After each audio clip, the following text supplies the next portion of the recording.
नमस्कार भक्तों, शक्ति देव महिमा में आप सभी का स्वागत है।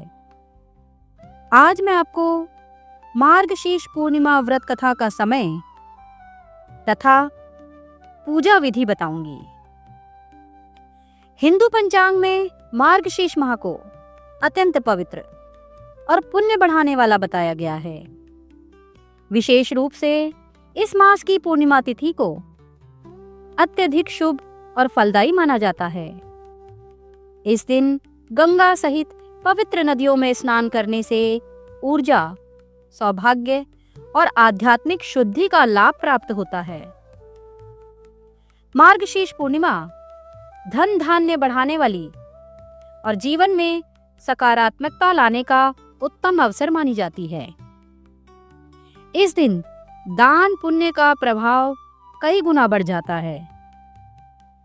वैदिक पंचांग के अनुसार मार्गशीर्ष पूर्णिमा तिथि की शुरुआत 4 दिसंबर को सुबह 8:37 से प्रारंभ होगी तथा 5 दिसंबर की सुबह 4:43 पर पूर्णिमा तिथि का समापन होगा। उदय तिथि के अनुसार पूर्णिमा तिथि 4 दिसंबर को ही रहेगी। इसलिए मार्गशीर्ष पूर्णिमा का व्रत और लक्ष्मी पूजन 4 दिसंबर को करना सही माना जाएगा। यह व्रत मार्गशीर्ष पूर्णिमा को होता है। इस दिन भगवान नारायण की पूजा की जाती है। सबसे पहले नियम पूर्वक पवित्र होकर स्नान कर सफेद वस्त्र धारण करें और आचमन करें। इसके बाद व्रत रखने वाले नमो नारायण कहकर आवाहन करें तथा आसन और गंध पुष्प आदि भगवान को अर्पण करें। भगवान के सामने चौकोर वेदी बनाएं, जिसकी लंबाई व चौड़ाई 1-1 हाथ हो। हवन करने के लिए अग्नि स्थापित करें और उसमें तेल बूरा आदि की आहुति दें।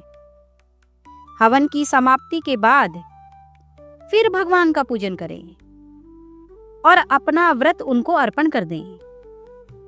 इस प्रकार भगवान को व्रत अर्पित करके सायंकाल चंद्रमा निकलने पर दोनों घुटने पृथ्वी पर टेक सफेद फूल, अक्षत, चंदन, जल सहित अर्घ्य देते समय चंद्रमा से कहें, हे भगवान, रोहिणी पते, आपका जन्म अत्रि कुल में हुआ है और आप क्षीर सागर में प्रकट हुए हैं। कृपया करके मेरे अर्घ्य को आप स्वीकार करें। इसके बाद चंद्रमा को अर्घ्य देकर उनकी ओर मुख करके हाथ जोड़कर प्रार्थना करें, हे भगवान, आप श्वेत किरणों से सुशोभित होते हैं। आपको नमस्कार है। आप द्विजों के राजा हैं। आपको नमस्कार है। आप रोहिणी पति हैं। आपको नमस्कार है। आप लक्ष्मी जी के भाई हैं। आपको नमस्कार है। इस प्रकार रात्रि में नारायण भगवान की मूर्ति के पास ही शयन करें। दूसरे दिन सुबह ब्राह्मणों को भोजन कराएं और दान देकर विदा करें। तो भक्तों, आप सभी पर माता लक्ष्मी सहित भगवान श्री हरि विष्णु की कृपा बनी रहे और आप सभी का जीवन मंगलमय हो।